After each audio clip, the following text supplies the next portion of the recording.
ચાલો, તો હવે આપણે જે વાત કરતા હતા કે કસ્ટમર સર્વિસ રિપ્રેઝેન્ટેટિવ છે એ કસ્ટમરને પૂછે છે લવ ઇન્સ્ટોલ કરવા માટે, ત્યારે કસ્ટમર એવું કહે છે કે ભાઈ 4 પ્રોગ્રામ્સ છે એ રનિંગ છે.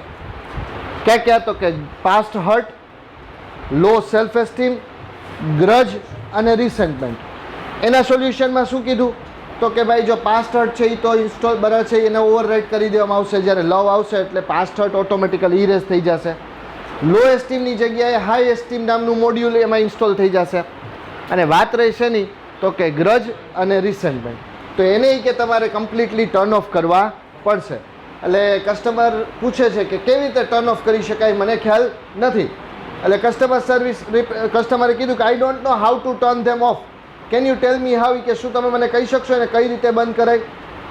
એટલે કસ્ટમર સર્વિસ રિપ્રેઝેન્ટેટિવ કે માય પ્લેઝર, બરાબર છે કે હાઈ કે મને મજા આવશે, પણ કોઈ આવું કે હા હું એમ નહીં કહેવાનું માય એક્ટિવા, ખબર નહીં પાડી દેવાની કે અમે અસલ કાઠિયાવાડી છીએ. બરાબર, હા. એ કે go to your start menu and invoke forgiveness. Do this as many times as necessary until grudge and resentment have been completely erased. પછી પેજ ફેરવજો, પહેલાં ઇન્વોકનો મિનિંગ લખી લ્યો. શરૂ કરું, ઇન્વોક એટલે શરૂ કરું. સ્ટાર્ટ મેન્યુમાં જાઓ અને તમારો કે ફર્ગ્યુનેસ નામની જે કી છે એને વારંવાર તમે શરૂ કરો. જેમ કે આપણે લેપટોપ કે કમ્પ્યુટર સ્ટાર્ટ કર્યા પછી એકવાર રાઈટ ક્લિક કરીને રિફ્રેશ કર્યા પછી F5 કી ઉપર મંડી પડ્યા હોય, એમ ફર્ગ્યુનેસ અહીં એક્સપ્રેસ કરવાની છે. ફર્ગ્યુનેસ એટલે માફી. માફી છે ને એવી વસ્તુ છે કે આપણા શાસ્ત્રોમાં એવું કીધું છે કે ક્ષમા એ વીર લોકોનું આભૂષણ છે. જો લડવું બહાદુરી છે ને તો માફી આપવી એ પણ બહાદુરી જ છે. કારણ કે કોકે આપણું ખરાબ કર્યું છે, we know that they have done bad to us intentionally, જાણી જોઈને આપણું ખરાબ કર્યું છે, અને છતાંય આપણે જો એને ખરા દિલથી સાચા દિલથી માફ કરી દે ને તો એ બહાદુરીથી ઓછું તો નથી જ. અઘરું છે, જેટલું હું કહું અને તમે સાંભળો એ જેટલું સહેલું લાગે એટલું જ એ કામ કરવું અઘરું છે, એમાં નાઈ નથી. કારણ કે આપણે રસ્તે જતા હોય, ટ્રાફિક હોય અને એમાં ખાલી નાના બાઇક છે એ અડી જાય કોકને, કાં તો કે આગળવાળાએ અચાનકથી બ્રેક મારી એટલે, તોય આપણે એને માફ નથી કરી શકતા. હવે એને કંઈ જાણી જોઈને કે રસ્તાની વચ્ચે ઊભા રહેવાનો શોખ તો નહીં જઈ ગયો, એને કોઈક સંજોગોને કારણે બ્રેક મારી હશે અચાનકથી, પણ આપણે એને એ સમય સંજોગ અનુસાર માફ નથી કરી શકતા. આપણે એમ વિચારીએ કે મારી યારે ખરાબ થયું. જો આપણી સાથે ખરાબ થવાનું હશે ને તો એ કોઈ પણ સંજોગોમાં થઈને રહેશે. એ જે તે વ્યક્તિ તો માધ્યમ છે, એ નહીં તો એની બદલે કોઈક બીજું હતું, પણ એ આપણી સાથે થવાનું હતું એ તો ફાઇનલ જ હતું. અને માફી આપવી તો એ દિલથી આપવી, ખાલી કેવા ખાતર ને જ્યાં માફ કર્યું પછી એ કંઈ મોકો મૂકતા ન હોય એને હેરાન કરવાનો કે એને સંભળાવવાનો. માફી આપી દીધા પછી સંભળાવ કરી જો મેં તને માફ કરી દીધું તો એ માફી ન આપી કહેવાય. કારણ કે માફી ન આપો ને જ્યાર સુધી, if you never forget a person or forgive a person, sorry, તો પ્રોબ્લેમ એ થાય કે તમારું પર્સનલ ડેવલપમેન્ટ છે ને એની એક લિમિટ આવી છે.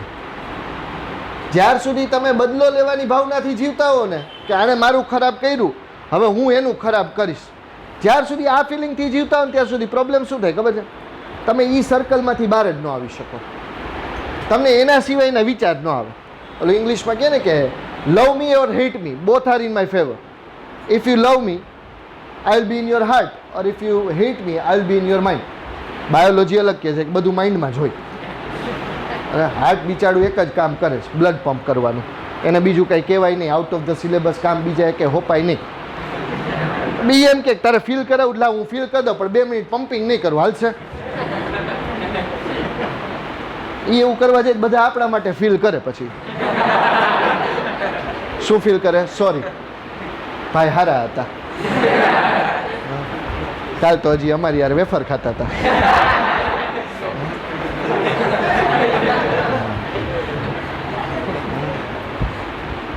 અમુક વસ્તુ એવી થાય કે જ્યાર સુધી આપણે કોઈને માફ ન કરીએ ને, they constantly occupy a place in our mind without giving any type of rent.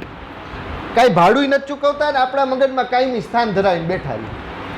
પણ જો માફ કરતા શીખી જાઓ તો તમારી મેમરી જે છે, તમારું માઇન્ડ છે, એમાંથી એક ઇમ્પોર્ટન્ટ સ્પેસ ખાલી થઈ જાય, જેને તમે તમારા પર્સનલ ડેવલપમેન્ટ માટે કંઈક સારા હેતુ માટે તમે ઉપયોગ કરી શકો. નો ડાઉટ હું જેટલું કહું છું એમાં ચોખવટ સાથે કહું છું કે it is tough, but there will be a time when you will also learn that. હું અડધું કદાચ શીખો, 10% 20% માફ કરતા શીખો, એવું બની શકે આ એજ ઉપર. કદાચ તો એવું બને કે તમે તમારી એજ ઉપર કદાચ 50% શીખી ગયા, પણ એ મારું 10-20%, તમારું 50%, બધેનું મેજરમેન્ટ એ કેવું હોવાનું છે? અલગ અલગ હોવાનું છે. સમજે? પણ એ શીખવાનું આપણે જરૂરી છે લાઈફમાં. એટલે કે તમારે ફર્ગિવનેસ છે એ ચાલુ કરવું પડશે તો જ. અને જ્યારે તમે કોઈને સાચા દિલથી માફ કરી દો તો એના પ્રત્યે તમને કોઈ દિવસ પછી અણગમો કે ફરિયાદ રહેતા નથી. કસ્ટમર કે ઓકે, અરે છે આઈ એમ ડન, એ કે મેં કરી લીધું. Love has started installing itself automatically. Is that normal? Love automatically install થવા લાગ્યું છે, કે આ નોર્મલ કહેવાય? કસ્ટમર સર્વિસ રિપ્રેઝેન્ટેટિવ કે yes it is. You should receive a message that says it will reinstall for the life of your heart. Do you see that message? એક એવો message આવશે કે લવ ઓટોમેટિકલી રીઇન્સ્ટોલ થશે તમારા હાર્ટની લાઈફ માટે. શું તમને એ મેસેજ દેખાય છે? કે કસ્ટમર કે યસ આઈ ડુ. હા, એ મેસેજ આવ્યો હોય કે ઇઝ ઇટ કમ્પ્લીટલી ઇન્સ્ટોલ્ડ? તો કે આ મેસેજનો મતલબ એવો થયો કે લવ પૂરેપૂરો ઇન્સ્ટોલ થઈ ગયો છે. કસ્ટમર સર્વિસ રિપ્રેઝેન્ટેટિવ કે યસ, હા, but remember that you have only the base program. You need to begin connecting to other hearts in order to get the upgrades. તમારી પાસે કે મૂળભૂત વર્ઝન છે, બેઝ પ્રોગ્રામ છે. આગળનું વર્ઝન તમારે જોતું હશે તો તમારે બીજા હાર્ટ સાથે કનેક્ટ કરતા શીખવું પડશે. આ યુનિટ આજથી 10 વર્ષ પહેલાંની ટેક્સ્ટ બુકમાં હોય ને તો એઝ અ ટીચર એક્સપ્લેન કરવું અઘરું થઈ જાય. કાં તો કે ત્યારે sharing on the mobile phone and on the social media was not that much easy as it is now. તમારા માટે અત્યારે કોઈ પણ ફાઇલ શેર કરવી, કોઈ પણ વસ્તુ શેર કરવી, તો ઇટ્સ ક્વાઇટ નોર્મલ, કાંઈ મહત્ત્વની વાત નથી. કેટલા બધા મીડિયમ છે કે એક જ બરાબર છે, તમારે જે માધ્યમથી મોકલવું એનાથી મોકલી શકાય. મોટાભાગની એપ્લિકેશન્સમાં તમે જોતા હો પ્રો વર્ઝન આવે, બેઝિક વર્ઝન અને pro version. Pro version means professional version, કે તમે પેમેન્ટ કરો પછી તમને અમુક ફીચર્સ મળે. અને કાં શું કરે તો કે તમારી એપ છે એ આટલા જણાને રિફર કરવાની, એ લોકો ડાઉનલોડ કરીને લોગિન કરે ને તમારો રેફરલ કોડ નાખે એટલે તમને અલગ ફીચર્સ તમને યુઝ કરવા મળે. કાં તો કે એ લોકોનો ટાર્ગેટ શું છે? વધુ ને વધુ લોકો એપ યુઝ કરતા થાય. Quite obvious. એ હું તમે એપ ડેવલપર હોય તો આપણે એ જ વિચારવાના છીએ. અહીંયા એ જ વસ્તુ કીધી કે તમારે બેઝિક વર્ઝન છે અત્યારે. જો તમારે લવના આગળના વર્ઝન્સ જોતા હશે તો તમારે એને બીજા હાર્ટ સાથે કનેક્ટ કરતાં શીખવું પડશે. બીજા હાર્ટ સાથે કનેક્ટ કરીને તમે જ્યારે આગળ વધશો ત્યારે તમને અપગ્રેડ્સ મળશે. હજી આ વાત કરે છે કે કસ્ટમર કે sorry I have an error message already, what should I do? કે એરર મેસેજ આવ્યો હોય, કે મારે શું કરવું પડશે? કસ્ટમર સર્વિસ રિપ્રેઝેન્ટેટિવ કે વોટ ડઝ ધ મેસેજ સે?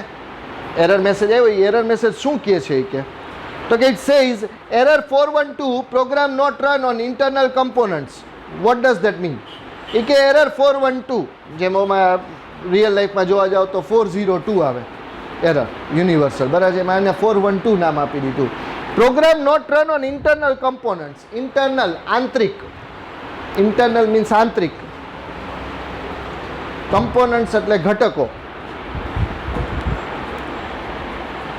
આંતરિક ઘટકો ઉપર કે પ્રોગ્રામ રન કરવા માટે સર્જાયેલો નથી. કે આનો શું મિનિંગ થાય? કસ્ટમર સર્વિસ રિપ્રેઝેન્ટેટિવ કે don't worry ma'am, that's a common problem. કે સામાન્ય સમસ્યા છે. It means that the love program is set up to run on external hearts but has not yet been run on your heart. આનો મતલબ થાય છે કે લવ પ્રોગ્રામ બાહ્ય હૃદયો માટે કનેક્ટ થવા માટે સર્જાયેલો છે, પરંતુ તમારા કમ્પ્યુટર ઉપર, તમારા હાર્ટ ઉપર હજી પ્રોગ્રામ રન થયો નથી. It is one of those complicated, બરાબર છે, પ્રોગ્રામિંગ થિંગ્સ. કોમ્પ્લિકેટેડ એટલે કે મુશ્કેલી ભરી, બરાબર છે, મુશ્કેલી ભરી કે પ્રોગ્રામિંગ થિંગ્સ છે.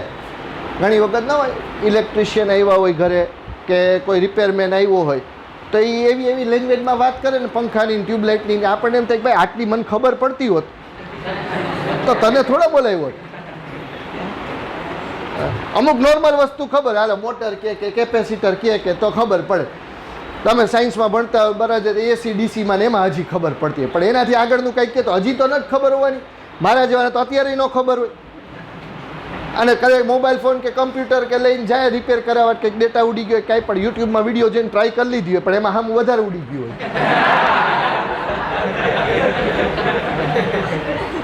પછી ઓલા પાસે ઓલો પર કમ્પ્યુટરની લેંગ્વેજમાં ચાલુ કરે તો આપણે એમ થાય ભાઈ તું ઈ રહેવા દે, ટૂંકમાં સમજાવો, ડેટા પાછો આવશે કે હું નહીં નાખું. કારણ કે અમુક વસ્તુ કોમ્પ્લિકેટ, પછી નોન ટેકનિકલ ટર્મ્સમાં સમજાવે જો કે ભાઈ આવી રીતે થયું, સાદા શબ્દોમાં કહે. એટલે હવે અહીંયા એ કહે છે કે but in non technical terms, સાદા શબ્દોમાં કહું તો, નોન ટેકનિકલ ટર્મ્સમાં કહું તો, you have to love your own machine before it can love others.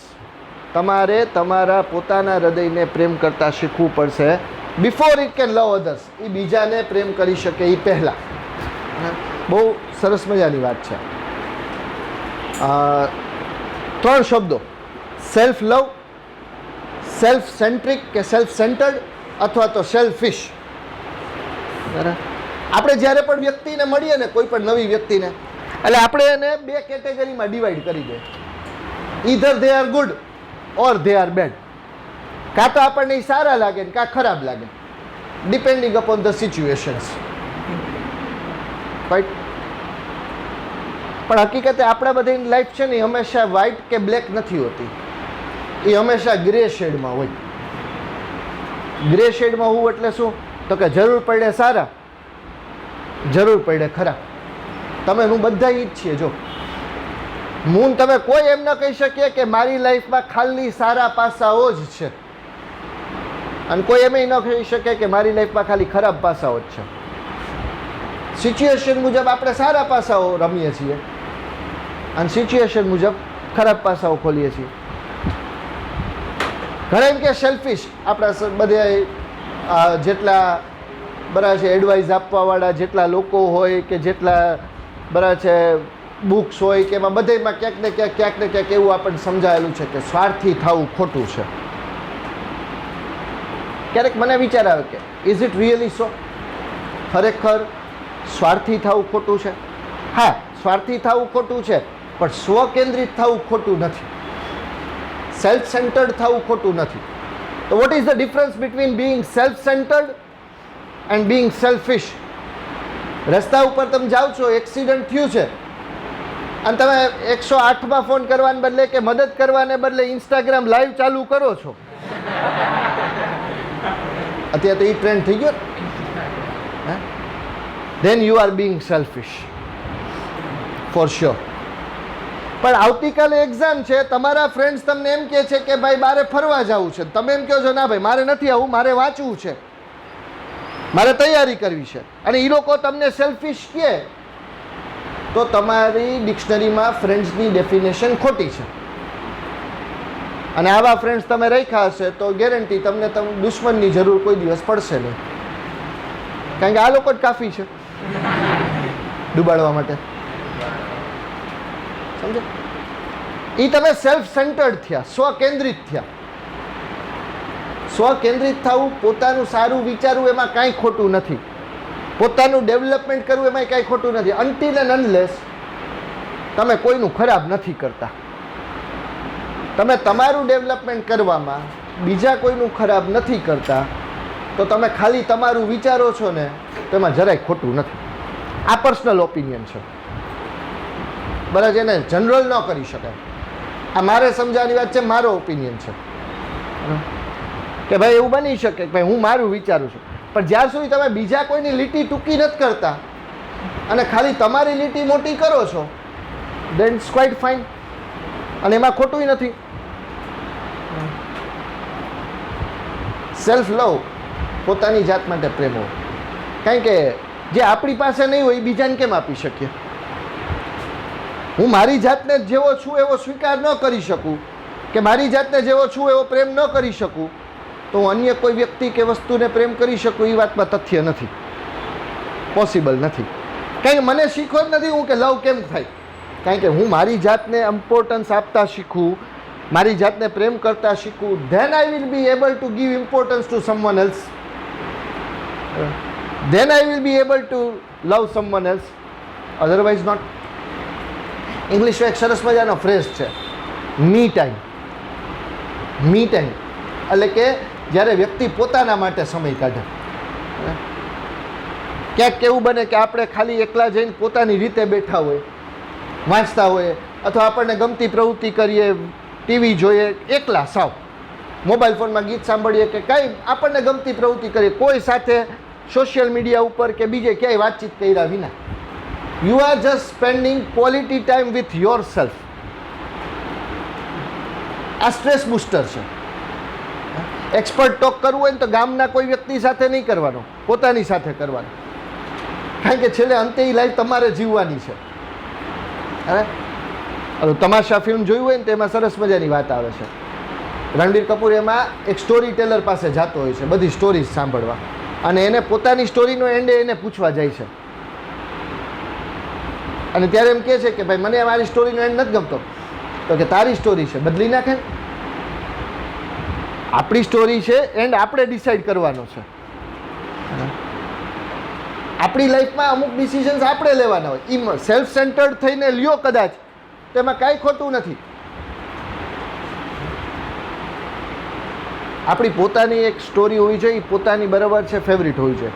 હવે જબ વી મેટમાં ડાયલોગ આવે ને કે મેં આપની ફેવરિટ હું, કરીના કપૂર કે, તો એ હોવું જોઈએ. You should B your favourite. Favourite ગામના ગોતવા ન જવાય. ફેવરિટ હરીશામ દેખાય એ વ્યક્તિ હોવો જોઈએ.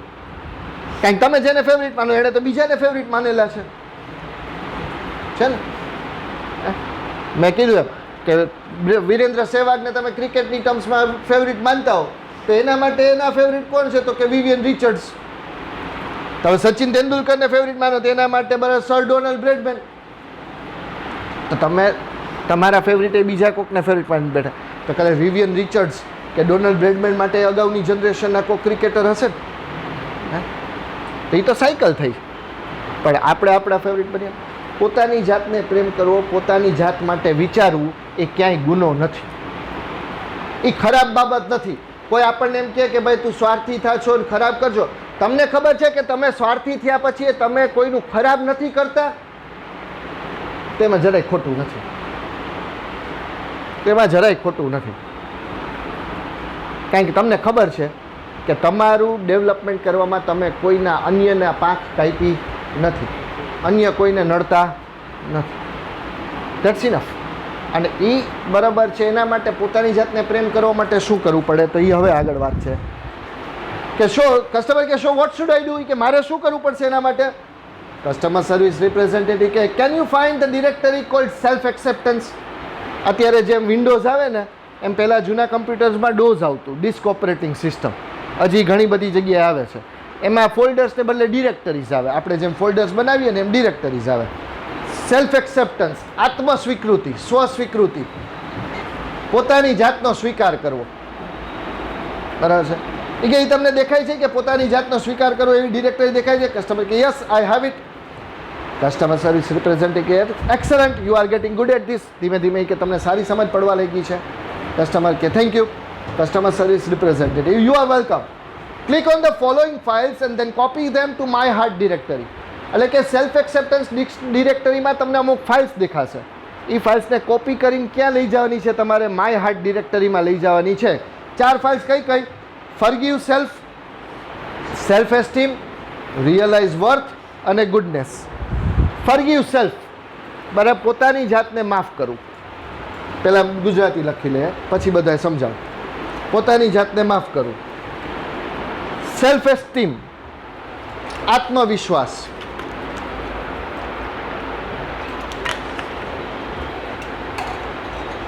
રિયલાઇઝ વર્થ, પોતાનું મૂલ્ય સમજાવવું.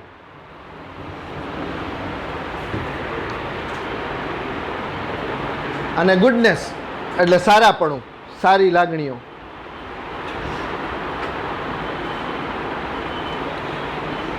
આગળ આપણે વાત કરી ફોરગીવનેસની. લેક્ચર શરૂ થયો ત્યારે માફી આપવી. જો માફી આપવી અઘરું કામ હોય ને બીજાને, તો પોતાની જાતને માફી આપવી એનાથી અલગ લેવલનું અઘરું કામ છે. કારણ કદાચ બીજાને માફી આપવી સહેલી છે, આપણી જાતને આપણે માફ નથી કરી શકતા હતા. શું કામ? તો કે sometimes it happens that we have set very much high standards for આવરસેલ્વ્સ.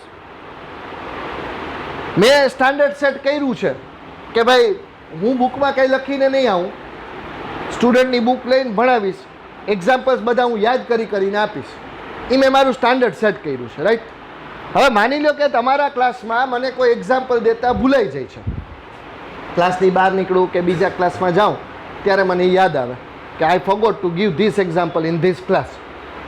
હવે હું મારી જાતને બ્લેમ કરવા માંડું તો ઓહો આમ ન ચાલે, આમ તેમ. તો ભાઈ મારે એ સ્વીકારવું પડે કે it is quite human to forget something. મેં મારું સ્ટાન્ડર્ડ હાઈ સેટ કર્યું છે, એના માટે ક્યારેક અંડર પરફોર્મ થાય તો એ મારે સ્વીકારીને ચાલવું પડે કે ઇટ્સ ક્વાઇટ નેચરલ. બરાબર? વિરાટ કોહલી એક વર્ષમાં 6 7 7 8 8 10 10 સદી મારવાવાળો પ્લેયર 2.5 વર્ષથી રાહ જોવે છે પોતાની 71st ઇન્ટરનેશનલ સેન્ચુરીની. તો જ્યારે એ 40 50 60 65 રન કરીને આઉટ થાય ને ત્યારે એના ચહેરા ઉપર એ વસ્તુ ચોખ્ખે ચોખ્ખી દેખાય. કા? તો કે એણે સ્ટાન્ડર્ડ સેટ કર્યું છે. સચિન તેંડુલકરને જેટલા વર્ષ લઈ ગયા 49 વન ડે સેન્ચુરી પહોંચતા, એનાથી ઓલમોસ્ટ અડધા વર્ષમાં વિરાટ કોહલી 41 સેન્ચુરીએ પહોંચી ગયો છે. 2 વર્ષ પહેલાં સુધી બધાને એમ લાગતું હતું કે 2 વર્ષમાં તો સચિન તેંડુલકરનો 49 વન ડે સેન્ચુરીનો રેકોર્ડ પૂરો થઈ જશે, પણ હજી ન્યા છે. તો એના ચહેરા ઉપર દેખાય. 2019ના વર્લ્ડ કપમાં સેમિફાઇનલમાં જ્યારે MS ધોની રનઆઉટ થયો, બાકી એના ચહેરા ઉપર રિએક્શન જોવા જ ન મળે. રેર કેસમાં એના ચહેરા ઉપર એક્સપ્રેશન્સ આવે, પણ એ રનઆઉટ થયો ત્યારે એના ચહેરા ઉપર એક્સપ્રેશન દેખાડા. કાં તો કે એણે પોતાની રનિંગ બિટવીન ધ વિકેટ માટે એક સ્ટાન્ડર્ડ સેટ કરેલું છે. ભલે ને 38 39 વર્ષનો હોય અને સામે 25 વર્ષ આવી જાય એકવાર. અરે હાર્દિક પંડ્યા સામે જોયું હશે વિડીયો, અરે ખાલી 100 મીટરની રેસ એમને 2 દોડ્યા હતા, ધોની જીતી ગયો હતો. બેની ઉંમર વચ્ચે મિનિમમ 10 વર્ષનો ફેર હશે, મિનિમમ કહું છું. હવે એ લેવલ ઉપર એને જ્યારે થયું કે પોતે રનઆઉટ થયો તો એના જજમેન્ટમાં એરર આવી કે ભાઈ અહીંયા સેકન્ડ રન નહોતો છતાંય હું દોડ્યો અને ટીમને વર્લ્ડ કપ ન જીતાડી શક્યો. કારણ કે એને ખબર હતી જો એ મેચમાં એ ટકી ગયો હોત તો સેમિફાઇનલ જીતી ગયા હોત, તો ન્યૂઝીલેન્ડ બિચારું બાઉન્ડ્રીના માર્જિનથી વર્લ્ડ કપ ન હાર્યું હોત. બરાબર? તો એ વસ્તુને ક્યારેક આપણે લોઅર ડાઉન કરવી પડે કે ભાઈ we are humans. To forget or to make mistakes is quite common. બીજાને પ્રત્યે આપણે બરાબર છે લિબરલ થતા હોય, આપણી જાત પ્રત્યે આપણે હાર્શ થાય ને એ ન ચાલે. હા, આપણી જાતને ઇમ્પ્રૂવ કરવા માટે આપણે ભૂલો છે એ રિપીટ નથી કરવાની, પણ if we commit mistakes sometime then we should accept it કે ભાઈ આપણી જાતને માફ કરતાં આપણે શીખવું પડે. પ્લસ પછી આવે સેલ્ફ એસ્ટીમ. તો એના વિશે આપણે અગાઉના લેક્ચરમાં ઘણી બધી વાત કરી, આત્મવિશ્વાસ વિશેની, બરાબર છે, લો એસ્ટીમ ને હાઈ એસ્ટીમની, એટલે અત્યારે એના ઉપર જાજુ નથી જતા. રિયલાઇઝ વર્થ, પોતાનું મૂલ્ય સમજાવવું. મૂલ્ય સમજવાની વાત થાય ને ત્યારે મોટે ભાગે પ્રોબ્લેમ એ થાય કે ઈધર વી ઓવર એસ્ટિમેટ આવરસેલ્વ્સ ઓર અંડર એસ્ટિમેટ. કાં તો આપણે ઓવર એસ્ટિમેટ કરીએ આપણી જાતને, કાં અંડર એસ્ટિમેટ. કાં આપણે એમ જ વિચારતા કે આપણે બધું આવડે, અને કાં આપણે એવું વિચારતા કે આ કામ મારે થોડું થાય. પણ આપણને ખબર પડી જાય કે ક્યાં મને આ બધું આવડે છે એમ બોલી શકાય એમ છે કે હું આ કરી જ શકીશ, અને ક્યાં મને ન આવડે કે મારાથી આ ન થાય એ બોલતા ખબર પડી જાય. ઘણી વખત એવું બને કે ન આવડતો હોય, હું બિંગ અ ટીચર એમ કહેતો ભાઈ હું ટીચર છું, મને બધું આવડે, બધું સમજાવતા આવડે. અહીંયા આવીને આવું કહું તમે કે હાલો સાહેબ સમજાવો. હા, અહીંયા મારા માટે લીંબુ પાણી મગાવવું પડે, ચક્કર આવી જાય. કે ટીચર છું, મને ખબર પડે છે, પણ મને એ ખબર પડી જાય કે ગમે એ સમજાવવાના માંગા ન મરે. આ વસ્તુ મને નથી આવડવાની, એ મારી કેપેસિટીની બહાર છે. એ હું જો એવું કહેવા જાઉં તો મેં મારી જાતને ઓવર એસ્ટિમેટ કરી કહેવાય. પણ અહીંયા ઇંગ્લિશમાં આખું ઇંગ્લિશમાં એક પેરેગ્રાફ લખેલો હોય, એસે લખેલો હોય, અને હું પછી એમ કહું કે ભાઈ હું આ ન સમજાવી શકું, તો એ મેં મારી જાતને અંડર એસ્ટિમેટ કરી કહેવાય. આપણને આપણું ફાઇનાન્શિયલ, સોશિયલ, ઇમોશનલ બધી ટાઈપનું વર્થ, બધી ટાઈપનું મૂલ્ય છે એ સમજ આવવું જોઈએ. અને છેલ્લે આવે ગુડનેસ, સારાપણું. અરે સારું થવું એટલે શું? જો સારું બનવું જરૂરી છે, પણ સારું બન્યા છો એ બધાને દેખાડવું જરૂરી નથી. તમે કોઈને હેલ્પ કરી ઇનફ, એના પછી 15 ફોટો પાડીને ઇન્સ્ટાગ્રામ ઉપર મૂકવા કે મેં મારો બર્થડે આવી રીતે બધાને મદદ કરીને સેલિબ્રેટ કર્યો, એનો મતલબ નથી. સારા બન્યા છો ધેટ્સ ફાઇન, એ ઇનફ છે, ગામને દેખાડવું જરૂરી નથી. અને મારી દ્રષ્ટિએ તો સૌથી સારું બનવું એટલે શું? તો કે કોઈને નડવું નહીં. એટલે તમારાથી ફાઇનાન્શિયલ, મેન્ટલ, ફિઝિકલ તમે એવી હાલતમાં છો કે you are not able to help someone else. Agree? બરાબર છે. તમે રસ્તામાં સાઈડમાં પડેલો પથ્થર હો તો ચાલે કે that is not useful at all, પણ રસ્તામાં વચ્ચે પડેલો પથ્થર નહીં બનવાનો કે જે આવતા જતા ગમે ઠોકર મારે. સમજે? તમે કોઈને હેલ્પ નથી કરી શકતા, કાંઈ વાંધો નહીં, પણ કોઈ કામ કરે છે એને નડવા જાઓ. આવું કહીશ એટલે ઘણા મગજમાં વિચાર આવતો, સર અમે ઘણા ઓળખીએ જેણે જન્મ જ આના હાટું લીધો છે. તમે 17 વર્ષ જોયા હોય તો મેં 35 વર્ષમાં વધારે જોયા હશે એવા લોકો હોય, પણ એ એનું કર્મ કરે છે ભાઈ. આપણે એવું માની લેવાનું કે એને ભગવાને પૃથ્વી પર આના હાટું જ મોકલો છે, નડવા હાટું. અને હાન પડી એક બે જણા લડી ન લે ને તો એને જમવાનું પચતું ન હોય એવી હાલત. પણ જ્યાર સુધી પોસિબલ છે ત્યાર સુધી તમે બીજા કોઈને નડતા નથી, કોઈનું ખરાબ નથી કરતા ને, તો એ મોટું સારું કામ છે મારી દૃષ્ટિએ. મદદ નથી થતી, કોઈનું સારું નથી કરી શકતા, કાંઈ વાંધો નહીં. Not necessary every time we are able to do that, but we are not doing bad to someone, then it is also a good deed. તો એને સારું કામ કહી શકાય. The system will overwrite any conflicting file and begin patching any faulty programming. The system will overwrite. Overwrite એટલે replace કરી દેવું, replace કરી નાખશે, બદલી નાખશે. કન્ફ્લિક્ટિંગ, આમ તો કન્ફ્લિક્ટ એટલે સંઘર્ષ થાય, બરાબર છે. અહીંયા કન્ફ્લિક્ટિંગ બરાબર છે એટલે મુશ્કેલી રૂપ. કોઈ પણ મુશ્કેલી રૂપ ફાઇલ હશે એની જગ્યાએ કે નવી ફાઇલ આવી જશે. And begin patching any faulty programming. Faulty એટલે ભૂલ ભરેલું, ફોલ્ટ એટલે ભૂલ, એના ઉપરથી વર્ડ શું બન્યો? ફોલ્ટી, ભૂલ ભરેલું.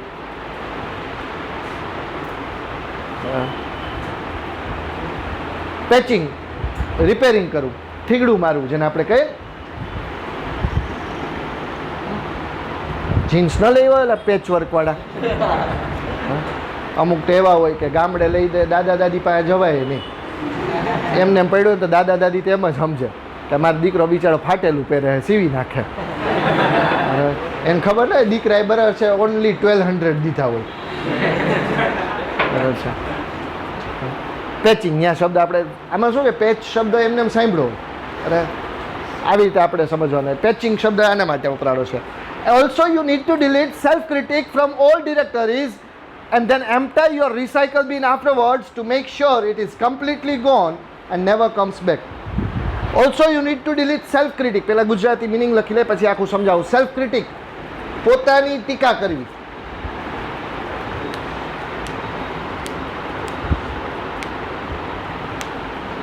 પછી શબ્દ છે એમ્પ્ટાઈ. ઘણા કે સરને વાંચતાય નથી આવડતું, એમ્પ્ટાઈ ન બોલાય, એમ્પ્ટી બોલાય. ભાઈ સરને ખબર ક્યારે એમ્પ્ટી બોલાય ને ક્યારે એમ્પ્ટાઈ બોલાય. એડજેક્ટિવ તરીકે હોય કે ખાલી તો empty. This classroom is empty. આ ક્લાસ ખાલી છે. પણ ક્રિયાપદ તરીકે છે ખાલી કરવું, તો એને શું વચાય? એમ્પ્ટાઈ. આ ક્રિયાપદ તરીકે છે કે તમારું રિસાયકલ બીને ખાલી કરી નાખવાનું કે જેથી કરીને સેલ્ફ ક્રિટિક નામની વસ્તુ પાછી આવે નહીં. મેં કીધું ને ટીકા કરવી. આપણે લોકો છે ને હ્યુમન બિંગ્સ એવા છીએ કે we are never satisfied with what we have. આપણને હંમેશા પારકી થાળીનો લાડવો મોટો જ લાગે. ભગવાન જેવા ભગવાન સાક્ષાત સામે હાજર થઈ જાય તોય આપણે એમ કે આટલું મોડું હોવાય. ભગવાન એમ કહે કે ભૂલ થઈ ગયો, થોડીક રાહ જોઈ લીધી તો તને બોલાવી લેવાની જરૂર હતી, મારે ધક્કો બચી જાય. અત્યારે 100 રૂપિયા પેટ્રોલમાં પોહાય નહીં ધક્કો, કે તોય હું આવ્યો. અને આપણે એમ કહે કે વહેલું ન હોય. કંઈ આપણે ખબર નહીં, મેન્ટાલિટી એવી થઈ છે કે આપણે ટીકા કરવામાં બીજાની તો ઠીક, બરાબર, ક્યારેક કંઈક આપણી જાત નહીં, બીજાની ટીકા કરવામાં બાકી નથી રાખતા હોતા. આપણને જે વસ્તુ જે કંઈ પણ થાય તો આપણને એમાંથી સીધો લૂપહોલ અથવા સીધી પ્રોબ્લેમેટિક વસ્તુ જ ગોતવાની આદત હોય. નહીં કે એક ભાઈ કે બરાબર છે જેલમાં જ ભાગી ગયા, બરાબર, કાં તો કે એના પત્નીને એના બાળકોની યાદ આવતી હતી એટલે છુપાતો બિચારો ઘરે આવ્યો ને તેની પત્ની કે 7 કલાક થઈ કે ન્યૂઝ ચેનલમાં આવે તમે ભાગી ગયા, અત્યાર સુધી હતા ક્યાં કે ઓલે પોલીસને ફોન કરી કે મને લઈ જાવ કે ભૂલ થઈ ગઈ મારી.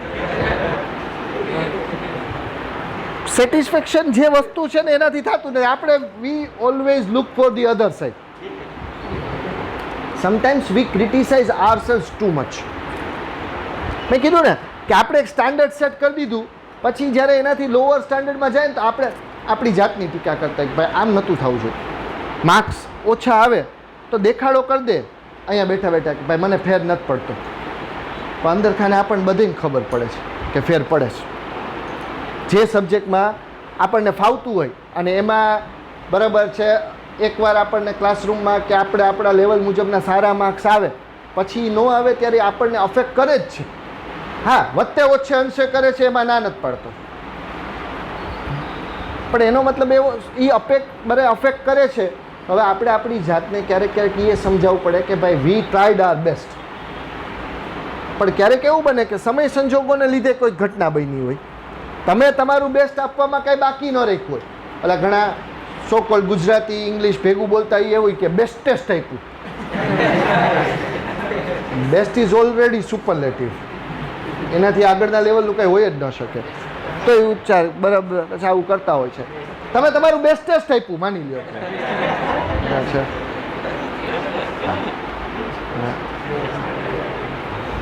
આવું કે લખવામાં ઉપયોગ નહીં કરવાનો, બરાબર છે.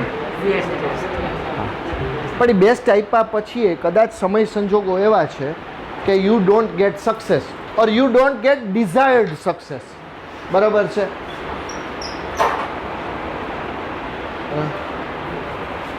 તમને બરાબર છે સફળતા નથી મળતી અથવા તો ધારેલી સફળતા નથી મળતી, તો તમારે શું કરવા? તો આપણે આપણી જાતની ટીકા કરી ભાઈ મેં આમ કર્યું, આના કરતાં આમ કર્યું હોત તો સારું હોત, આમ કર્યું હોત તો સારું હોત, રાઈટ.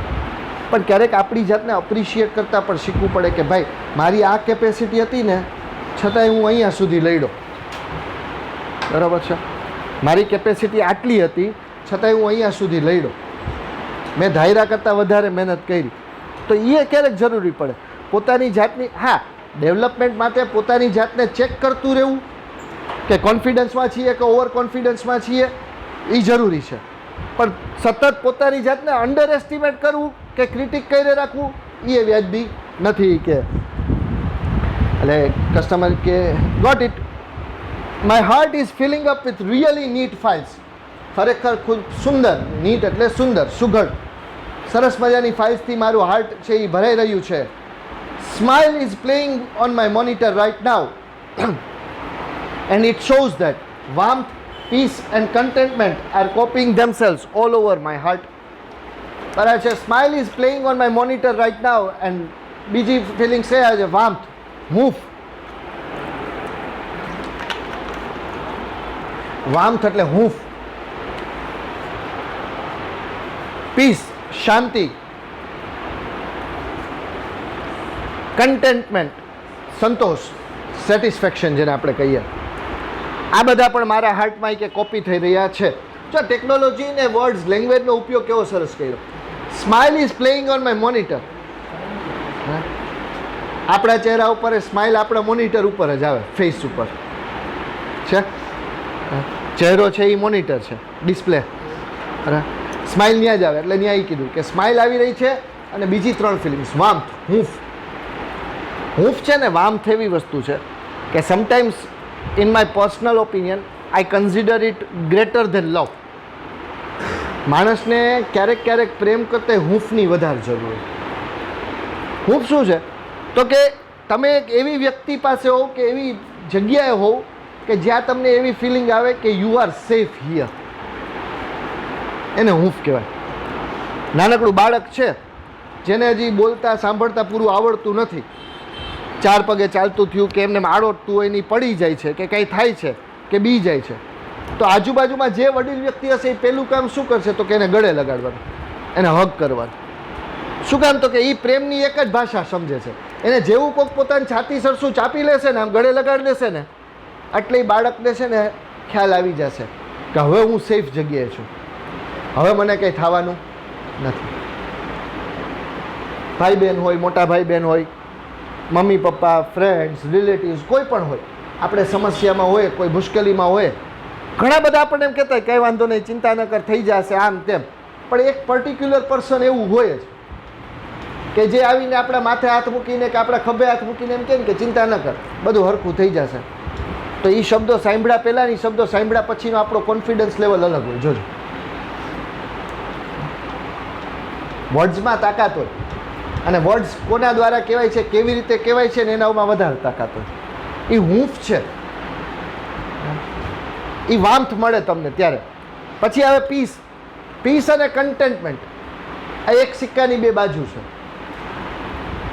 ક્યારેક એવું હોય કે શાંતિ હોય તો સંતોષ મળે, ક્યારેક એવું હોય કે સંતોષ થાવ, તમે સેટિસ્ફાઈડ થાવ તો તમને શાંતિ મળે.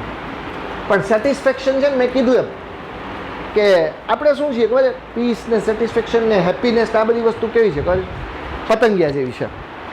તમે એને પકડવા માટે જેટલા પાછળ ભાગો ને એટલું ભાગે, પણ શાંતિથી બેસી જાવ ને તો સામેથી તમારા ખભા ઉપર કે હાથ ઉપર આવીને બેસે. એટલે બિલાડી જોઈ છે ને, પૂંછડી પકડવા દોડતી હોય, એ પૂંછડી પકડવા દોડે પોતાની, હાથમાં આવે કોઈ દિવસ નહીં. સેમ વસ્તુ આપણી સાથે થાય. આપણે પીસ, હેપીનેસ, કન્ટેન્ટમેન્ટ અને પકડવા ભાગીએ, પણ એ કોઈ દી હાથમાં નથી આવતું.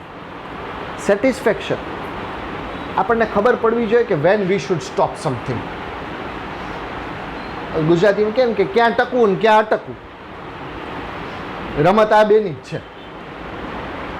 અમુક સમયે સેટિસ્ફેક્શનમાં આપણને ખબર પડી જોઈએ, કારણ કે જ્યારે તમે સેટિસ્ફાઈડ ન થાવ ને અને ઓવરડોઝમાં જાઓ ને ત્યારે એ વસ્તુ તમે કન્ટેન્ટમેન્ટ અને પીસ બંને ગુમાવો છો. ફેવરિટ વસ્તુ હોય, બરાબર છે, આઈસ્ક્રીમ ફેમિલી પેક 2-2 લીટરના લઈ આવ્યા આપણે ઘરમાં, વાતાવરણ એવું છે, તમને ખબર છે કે થોડીક તમારી તબિયત છે, એમાં પ્રોબ્લેમ છે, અને છતાંય તમે 1.5 લીટર કે 1 લીટર ફેમિલી પેક એકલા ફેમિલી બનીને ખાઈ જાઓ. અને ફેવરિટ ફ્લેવર હોય એટલે બરાબર છે, સ્વાભાવિક છે, ખવાય છે, ક્વાઇટ ઓબ્વિયસ છે. અહીં તમે ખાઈ જાઓ અને પછી તમે એમ કહો કે શરદી ઉધરસ થઈ ગયા, તો તમને સેટિસ્ફેક્શનમાં ખબર હોવી જોઈતી હતી કે ભાઈ 1 સ્કૂપ ઇઝ ઇનફ. એમાં સેટિસ્ફેક્શન આવી જવું જોઈએ. ન આવ્યું તો મેન્ટલ પીસ. મેન્ટલ પીસ એવી વસ્તુ છે, ઘણા લોકો તમે ગમે એવા નેચરલ પ્લેસ ઉપર વયા જાઓ કે જ્યાં કોઈ જાતનો અવાજ નથી, પણ મગજ શાંત ન રહે. અને અહીંયા બેઠા બેઠા તમે મગજ શાંત રાખીને ક્યાં ફરવા વયા જઈ શકો? જો આ બારી, આ બારણું, એ તો બધા ખાલી દેખાવના છે, ભ્રમ માત્ર છે. મને એવો ભ્રમ છે કે હું તમને અહીંયા પકડીને રાખી શકું છું, બાકી મારા શબ્દોની કોઈની એવી તાકાત નથી. વગર વિઝા પાસપોર્ટે ફિઝિકલી આપણે નેપાળ જઈ શકીએ વધીને, પણ મનથી કોકને ઊભા કરીને પૂછું ક્યાં હતો, તો કે પેરિસ. મારે કેવું પડે, વાંધો નહીં બેટા, ત્યાં જાજે, અત્યારે અફઘાનિસ્તાન ન જતો, બાકી આવું પાછું અઘરું થઈ જાય. હે, અત્યારની કન્ડિશન મુજબ એવું છે. શું કામ? તો કે આપણે મેન્ટલ પીસ નથી મળતી. જો માનસ સૂઈ જાઓ 6-7 કલાક, શરીરને આરામ મળી જાય, પણ મેન્ટલ પીસ એ તમને નથી મળતી. બરાબર છે? એ મેન્ટલ પીસ મેળવવી પડે ક્યારેક, અને એ સેટિસ્ફેક્શન સાથે કનેક્ટેડ છે. અને જ્યારે કે પોઝિટિવ ફિલિંગ્સ આવશે ત્યારે આ વસ્તુ આવશે. કસ્ટમર સર્વિસ રિપ્રેઝેન્ટેટિવ કે then love is installed and running. Love install થઈ ગયો છે અને હવે ચાલવા લાગ્યો છે. You should be able to handle it from here. હવે તમે અહીંથી એને હેન્ડલ કરી શકશો. પણ કે હું જાવી પહેલાં 1 more thing before I go. Customer કે યસ, શું કહેવું છે તમારે? તો કે કસ્ટમર સર્વિસ રિપ્રેઝેન્ટેટિવ કે લવ ઇઝ ફ્રીવેર. તે શબ્દ કેવો બન્યો છે? Free software. 2 શબ્દોને ભેગા કરીને શું બનાવ્યો? ફ્રીવેર. બરાબર છે? એ કે ફ્રીવેર છે, ફ્રી છે. પણ be sure to give it and its various modules to everybody you meet. They will in turn share it with other people and they will return some really neat modules back to you. કે જેટલા લોકોને તમે મળો ને એને પ્રેમ અને પ્રેમના અલગ અલગ પ્રકારો જે છે, સ્માઇલ, વાર્મથ, પીસ, કન્ટેન્ટમેન્ટ, એ આપવાનું ચાલુ રાખજો. એ બીજા સાથે શેર કરશે, ત્યાંથી ફરતું ફરતું તમારા સુધી આવશે. કર્મ, બરાબર છે, જે શબ્દ છે ભગવદ્ ગીતાના નામે જે આપણે એક શબ્દ ઉપર વારંવાર ચાલતા હોય છે કે કર્મણ્યેવાધિકારસ્તે મા ફલેષુ કદાચન. કર્મ એવો શબ્દ છે ને કે ભગવાનના સુદર્શન ચક્ર જેવો છે. સુદર્શન ચક્રની ખાસિયત શું હતી? કે જાય કામ કરીને પાછું આવી જાય. બુમરેંગ નામનું હથિયાર આવે ટ્રાયેંગલ શેપનું. ઇન્સ્ટાગ્રામના બુમરેંગની વાત નથી કરતો.